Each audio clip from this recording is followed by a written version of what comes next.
My pleasure to introduce Jean Penicaut from Lumiere Technology, who's going to describe their work in advanced digitization of fine art. Thank you, Carl. Thank you for coming.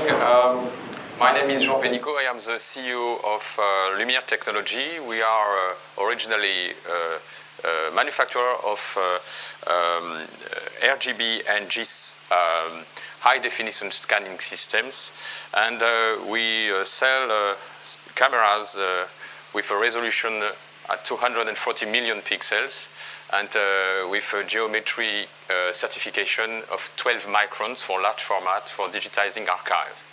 That was our former business.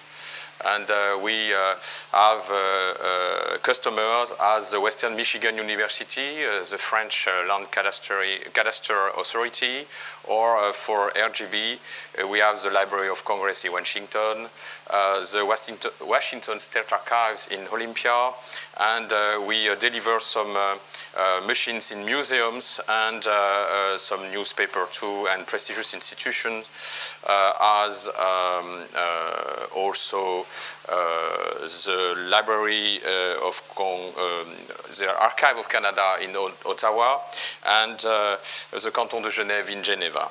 So we sell now a service which is totally different over a new technology with a multispectral scanner. So we scan in public and private collection with the highest definition never obtained before, 240 million true pixels, an accuracy never obtained, never before, with a special technique, digital public and private collections with the highest resolution. So we come to museums and we scan with this Jumbo Lux and Jumbo Light patented system camera, digital artwork. This is the scan of the La Vie de Picasso to the Cleveland Museum of Art. And you see the white true ray who is passing 13 times the canvas, and we share the light and the answer of the pigment from UV to infrared at this definition. So we obtained 13 files, and that give us, by a reconstruction and resizing, an amazing images with 1.6 gigabytes of data. And we obtained this one.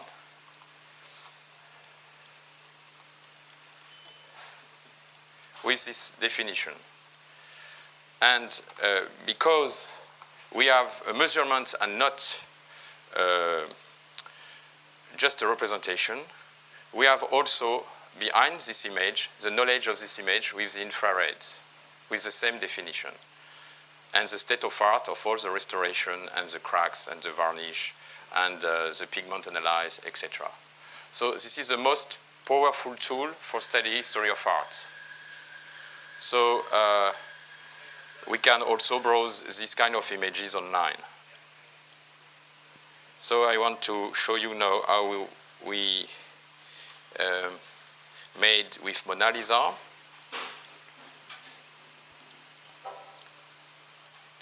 So we obtained with this camera 13 pictures from UV to infrared, sharing the light, all the 40 nanometers. We have UV, it is invisible here, and you have the infrared here, who are also invisible.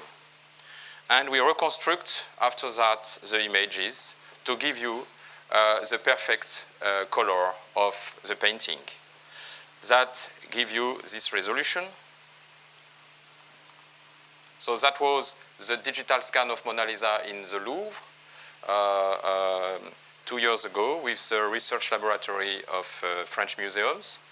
And so you have the ability to see each details, and in each pixel you have the spectrum of the pigment, of the bind, and of the varnish used by the painter. So it is an incredible tool for knowledge, studying, reproduction, curating, and as you want. And it is a measurement, so we can follow the evolution for a very long time of all the screens and the printing process, ink, papers, etc., to obtain the perfect gamut. The gamut is the memory you have in your mind of the perception of the color, and we cover 97% of the gamut as RGB 55. RGB is just a representation, because when you digitize something with RGB on Photoshop, after that you adjust the digitization as you feel at this time. With our measurement, never we correct. It's always a scientific measure, and we can compare on same basis paintings. So this is Mona Lisa, as you can see her, actually, behind the glass in the Louvre. But also we have the knowledge of this painting with all its restoration. And you can see by this infrared false color process, totally automatically generated when we construct the painting, you have the exact abilities to see the differences of the pigments. This is here azurite and here is lapis lazuli. You can see with a very good precision all the cracks and all the restoration in violet. You can see also the under drying under the infrared here. She has moved her hand. And you can see also a cover, a fear cover she has on her knee. I'm sorry, I am unable, as the Canadian explained to us, I am unable to tell you that she was pregnant. I don't know. It's impossible for me to give you this information. But what can I do is to give you another information, very interesting, the true color of Mona Lisa. We have removed the varnish, and I will show you now how. From this information, we have removed the varnish from totally virtually from the painting, like that. Sorry, I have to find.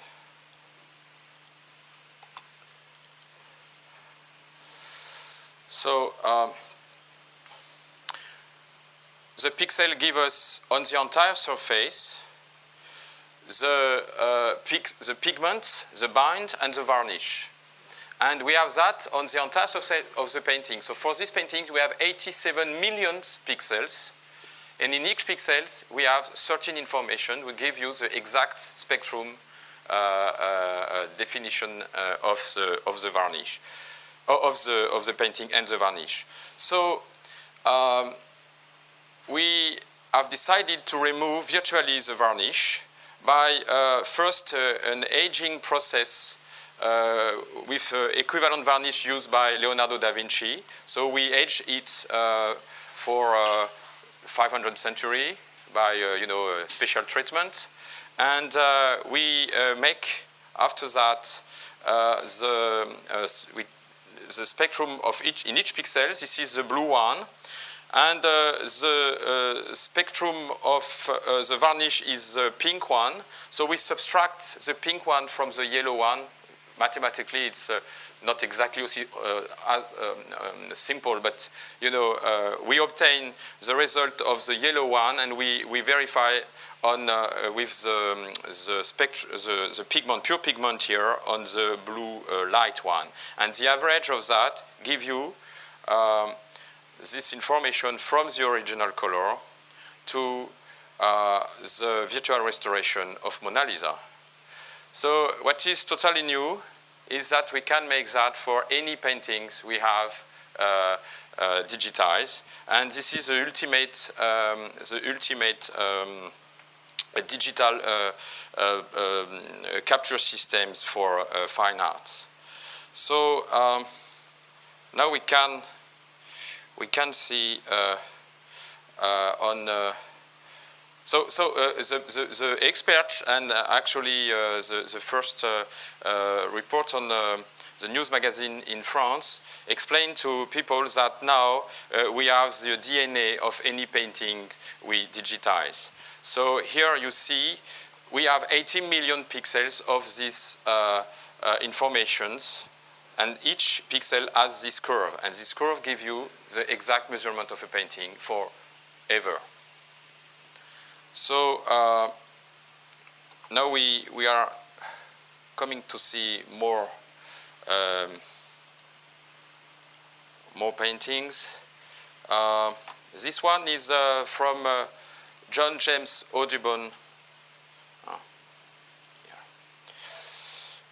Is from John James Audubon at the New York Historical Society. So you can see with all the details of the Royal Eagle, of the watercolor aquarellas from John James Audubon, and with details, very interesting details. You know, here with the drawing, etc.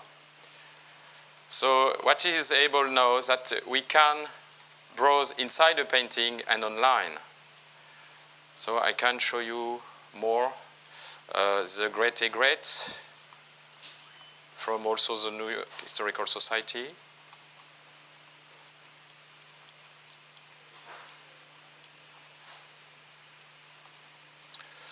I can show you also the famous pink flamingos that every US family has at home, I think. But this is, sorry?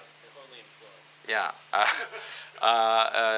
What is interesting is that we have the true color, and I have never seen in a shop the true color. So you can see lots of details.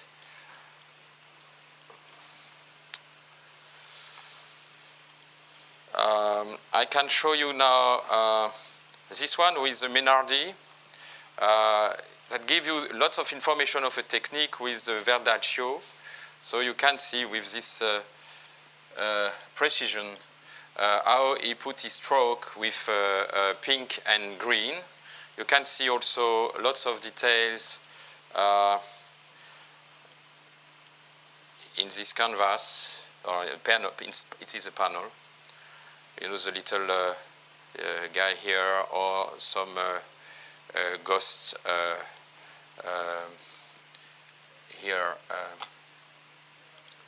boats here, and you have also wonderful red and gold details, very difficult to obtain by a simple RGB. We can see also this interesting Georges de la Tour. And what we see from this painting from the Museum of Cherbourg is that we discover with our system some little, not mushrooms, you know, but behind the bind and the varnish was very damaged for the painting. So that was very easy to find. And fungus, yes. This is a Le Nain from private collection, and we can see also more from here with details. This is a panel from my collection, Quattrocinto period, so the same age as Mona Lisa, and we can see the false color, so all the restoration and the state of these painting, and also the infrared in black and white. But you know, false color give you more information because that gives you discrimination. So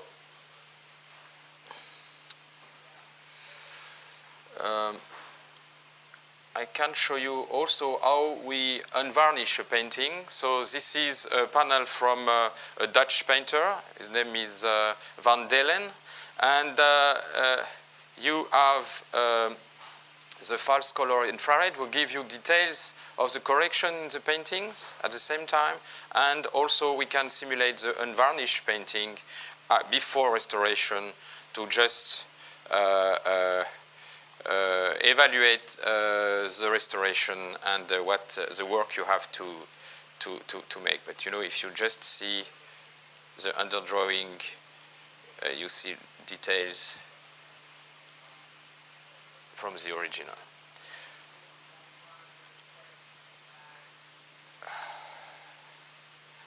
I can show you now a Fragonard. This Fragonard is in a family collection in Paris before to be donated to the Louvre, and I have the infrared too. I love this painting because I hit in front of, I think, 100 times in my life, and I've never seen as I see now, with detail like here, the little nuance of red here, and also details on the hands. So this is the new way for studying art.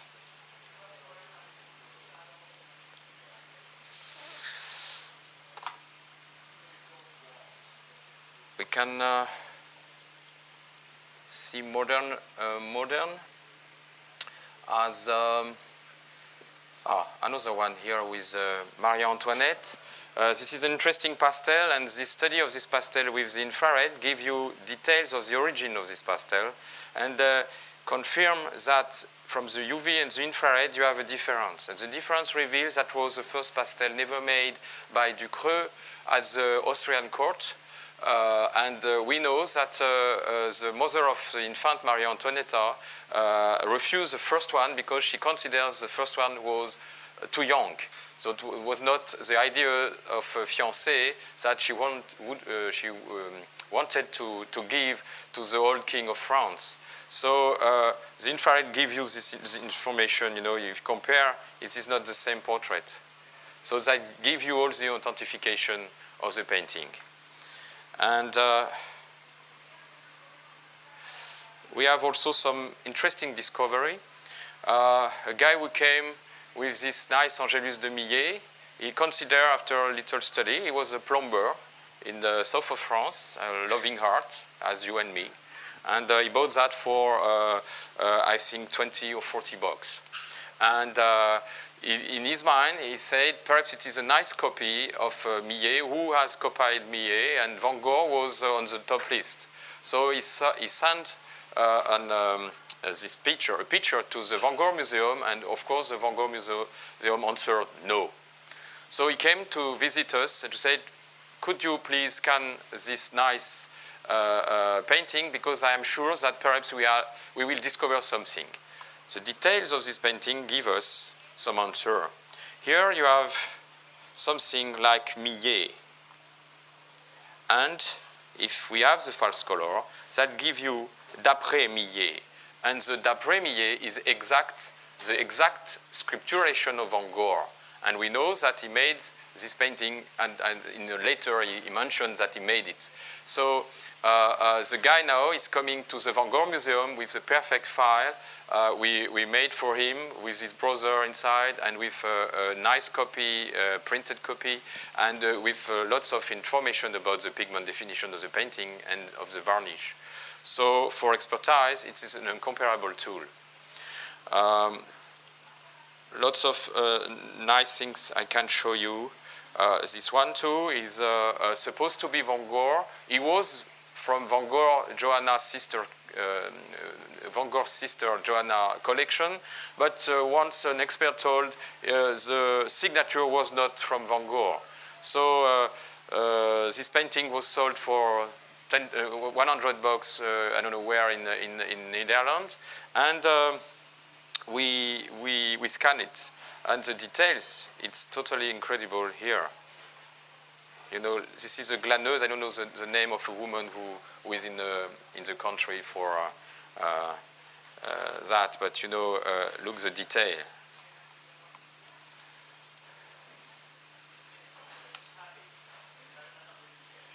Also,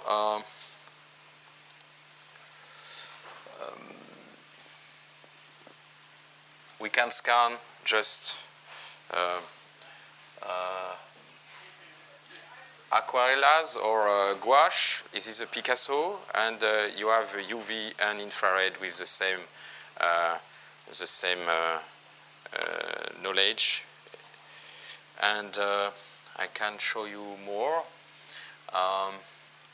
Difficult little panel to see. It is a painting over another painting with over the other one. It's difficult just by your eye, and you can grow inside this panel, and you have the false color, who reveals that the portrait of the woman is upper the little man, and the infrared will give you more information for the underdrawing and how he made this painting. It is perhaps a Picasso from the very early period in the Bateau Lavoir, and it is perhaps the sister of Picasso. We can see this amazing Chagall. The most difficulty for us is to scan reds, because to give you the nuance of red, it is the main difficulties for photographs. And so here you can see here all the amazing nuance that this Prince of Color was Chagall made, and we have also behind that all the infrared and all the study of the painting.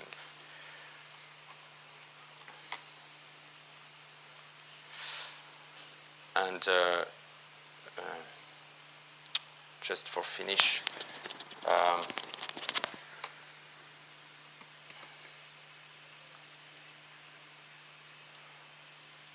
this is a nice Renoir.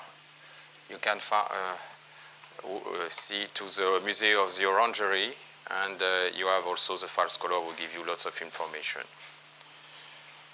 Another big one, Renoir. Where is it?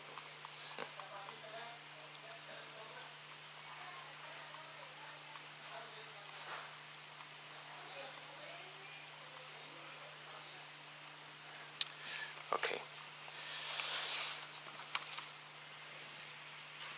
So we are online too.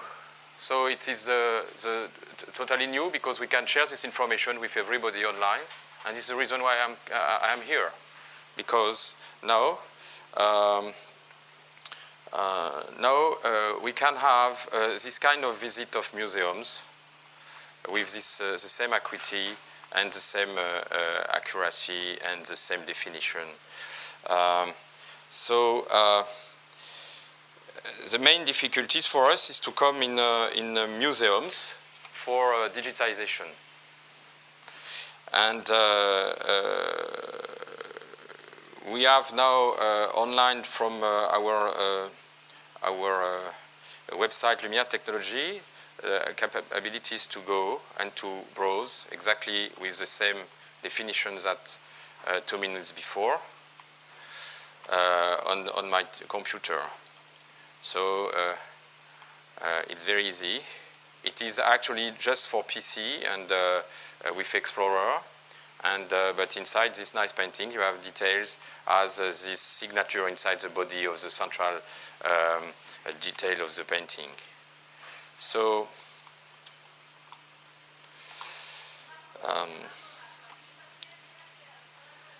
so you can see and consult that on our website.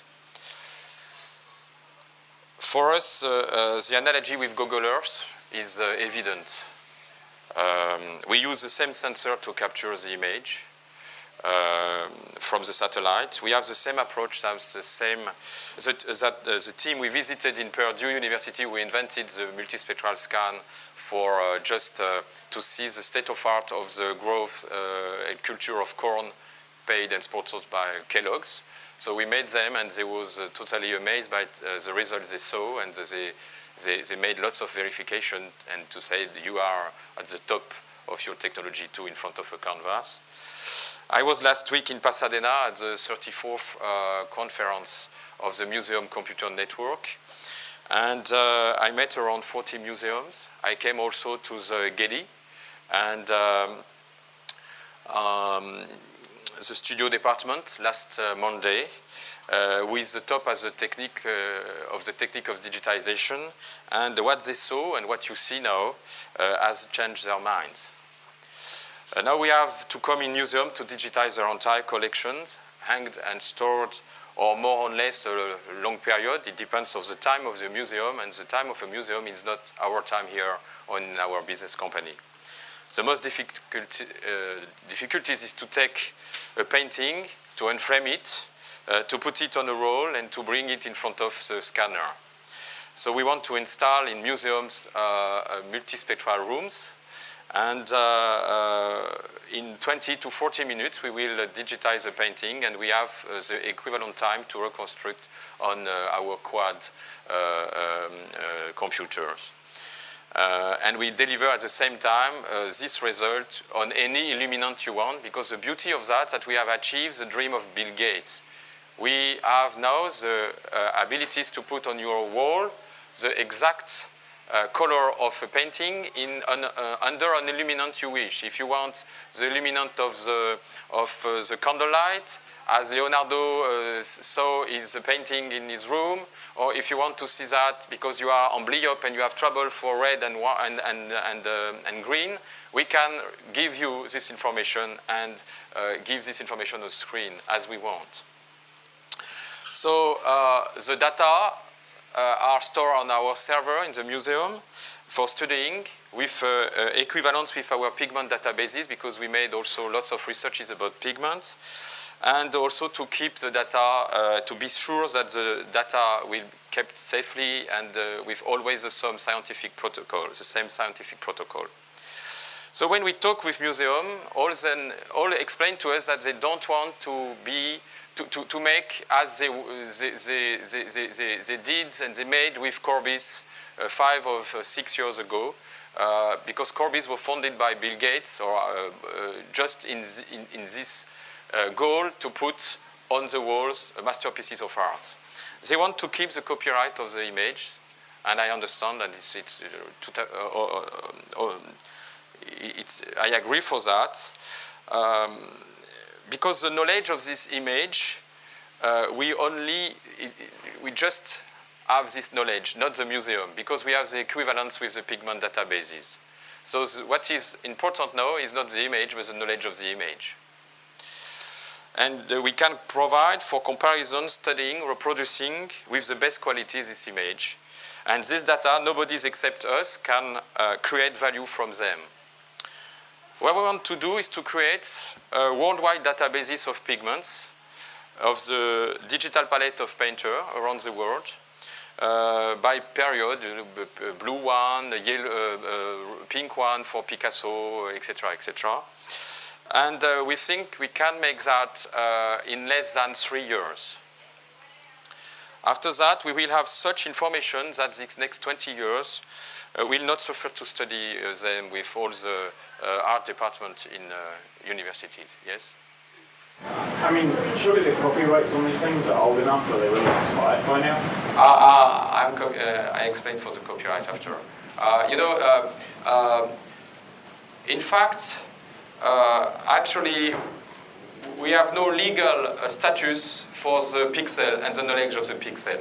We know for the image, but we don't know behind the image.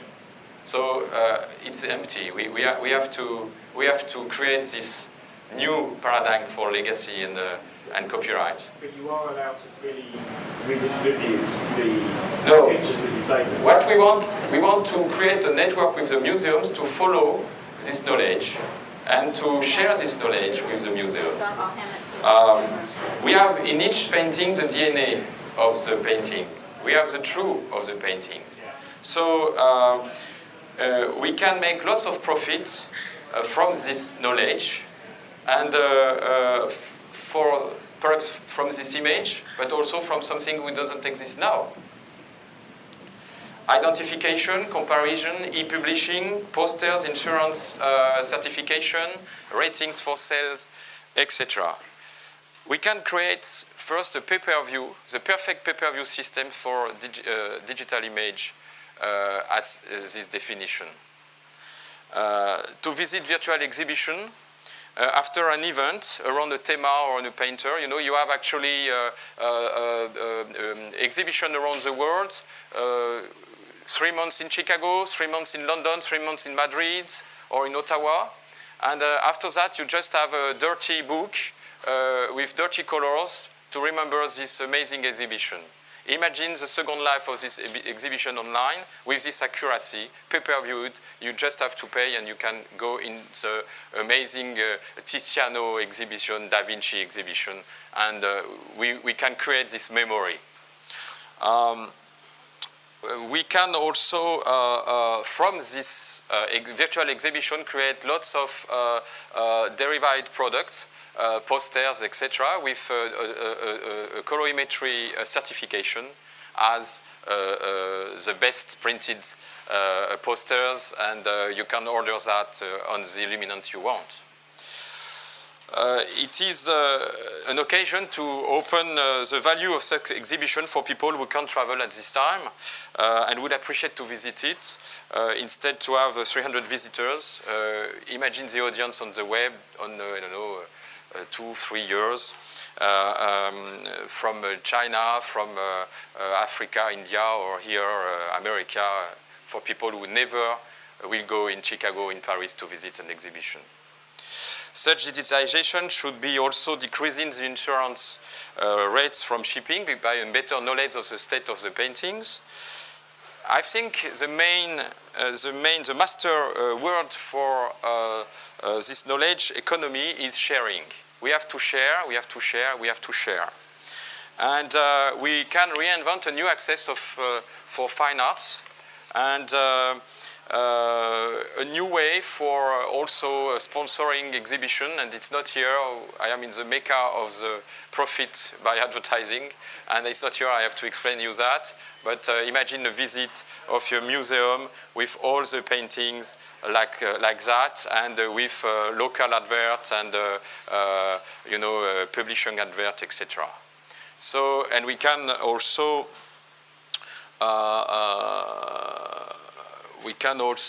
change the manner of patroning an exhibition.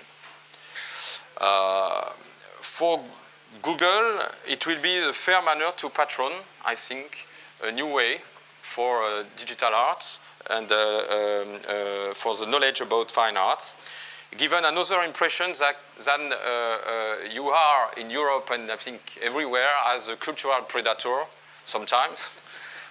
Sorry. If you listen, just the reaction of the local chairman of the French library, etc., you see that it's very difficult for them to understand, in fact, the amazing work you do. Last week at the MCN conference, you had a session about Google and the thumbnails issued from the museum's collection. What a pity to see such distinguished person arguing on the intellectual property of a vignette just because they don't evaluate the share revenues they could expect from Google of such an age. So I have a dream. Perhaps we can create together Google Art. In 3 years, to sponsor the digitization of all the masterpieces of art in the storage and on the wall of museums, I think it concerns 100 museums, and the price of that, the budget of that could be around $35 to $40 million. It is the price of the very bad Picasso. But from that, you could encourage this innovative vision of studying pictorial of artworks, and it is a very profitable call at term around all derived products who don't exist yet, but which will generate revenues and income. If you think to apply the gold rule in this matter, sharing, sharing, sharing, with all people, institutions, museum, estate, involved in or by the diffusion of the image and the knowledge around them. And this is the reason why all this legacy problem will be resolved, because if you pay, if you share, you can make a large consensus of the diffusion of the image with lots of security systems, watermarked, etc., etc. You're talking about sharing it, but you're still going to charge people to access it. Yeah, but the income will be shared. For high resolution, if you want to follow, if you want to use these images for a university, for a pitch, a conference, etc., you can pay $10 or $20 for that. It is easy, and also you can enter in this knowledge with lots of adverts around this event or around this museum, etc. You know. What is the value? I just want to open your mind of some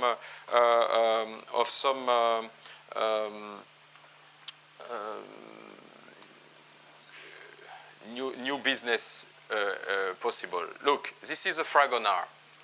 What is the value of the nuance of this painting for a woman who wants to change her decoration in her flat from this portrait of Fragonard?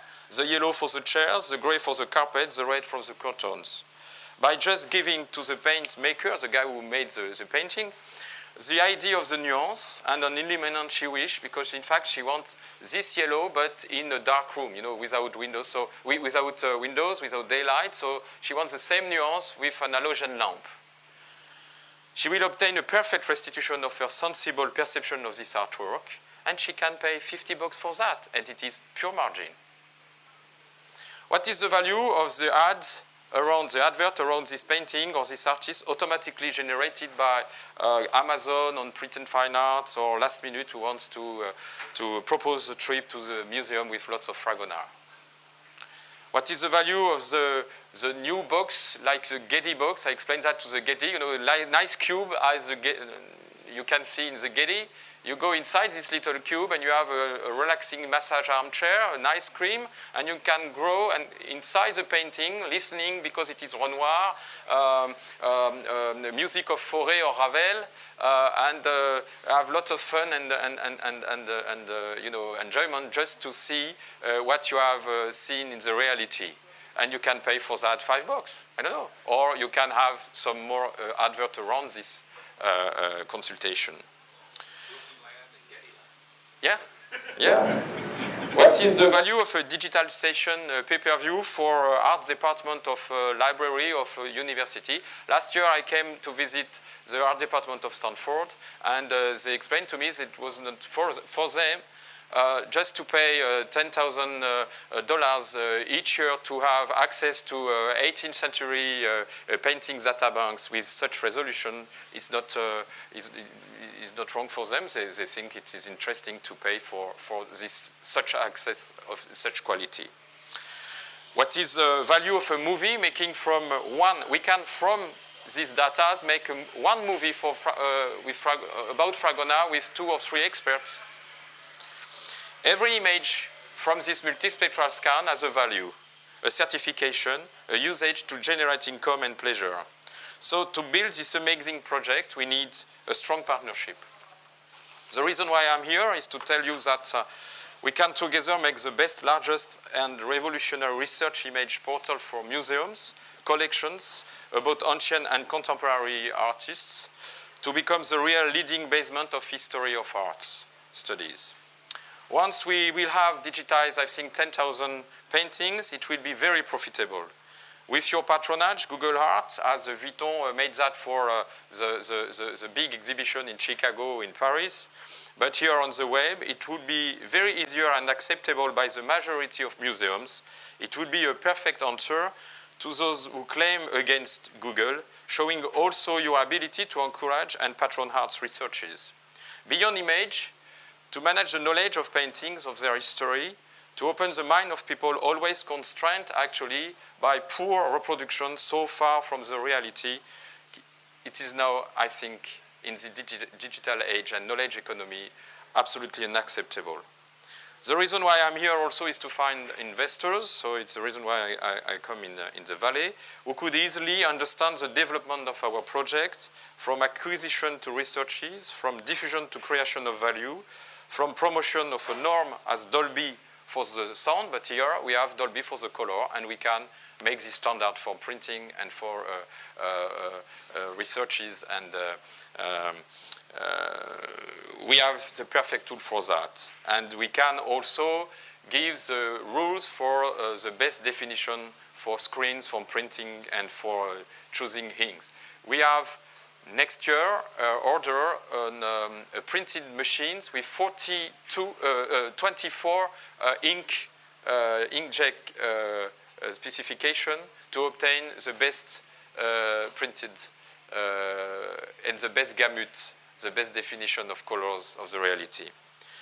We have supplied the best digital capture system in the world of art, and for a long time as measurement. We have supplied the smartest browser on PC for a museum to communicate, merging documents, MPEG, pictures, like that.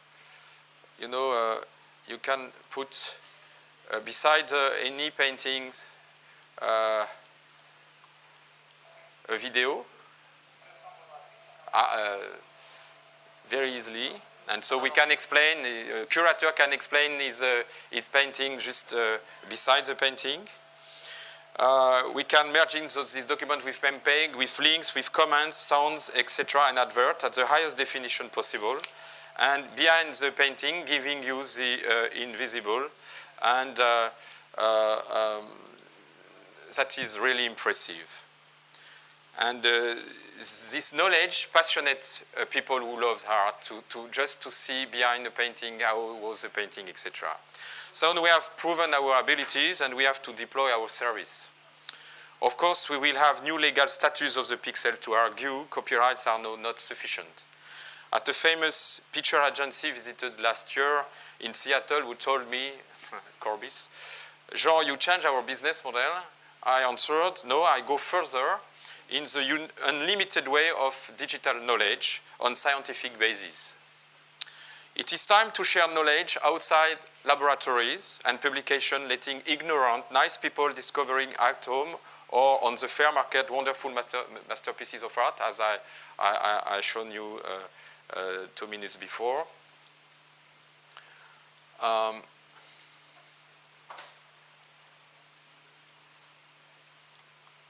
It is each week we have requests about people and such paintings supposed to be a Van Gogh, a Picasso, or Chagall, always recused on the little pictures without any element of comparison, just by mail to say no, no. And you have seen the result. We don't want to be experts. We want to deliver the most complete files to experts, increasing their expertise.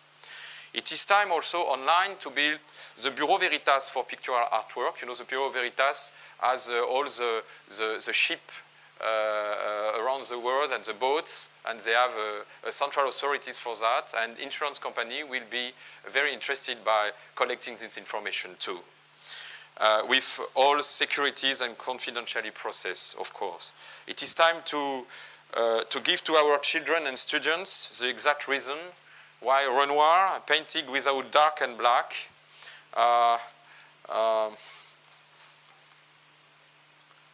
you know, you don't have any dark in this painting. Only with blue, by letting our children discovering by themselves this new matter about Impressionism. They will enjoy in these 3 dimensions this incomparable movement of art in art history. We can now study as never, browsing inside the image and enjoy with a unique pleasure how this painting was made, strokes, color palette of the painter, etc., on site and online. So,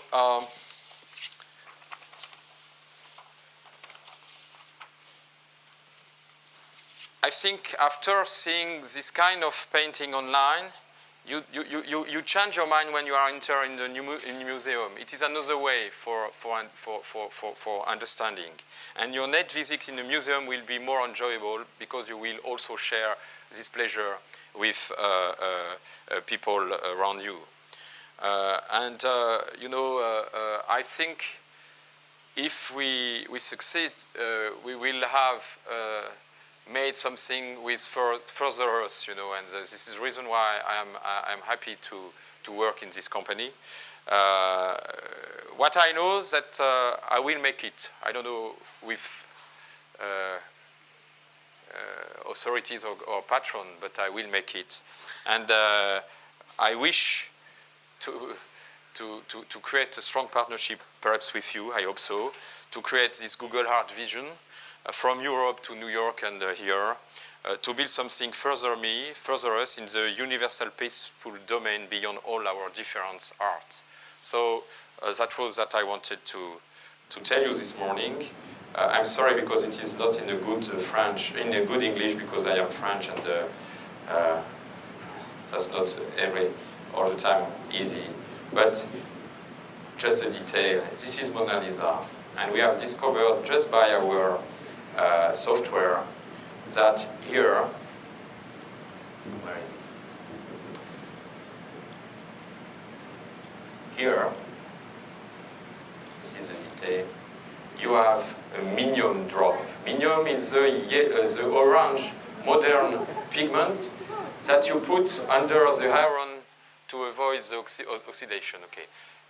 Perhaps it is the guy who stolen this painting in 1911. He was a painter, and we think that taking the painting in his heart, he had some, minium on his coat and things like that. So we have discovered that. But it's passionate for people. Mona Lisa is like a goddess in Japan. So imagine the day we will open a website with Mona Lisa, with the Louvre on pay-per-view. We will have great success.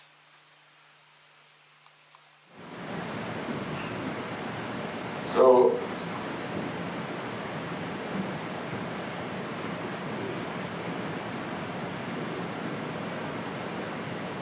and all the experts involved in this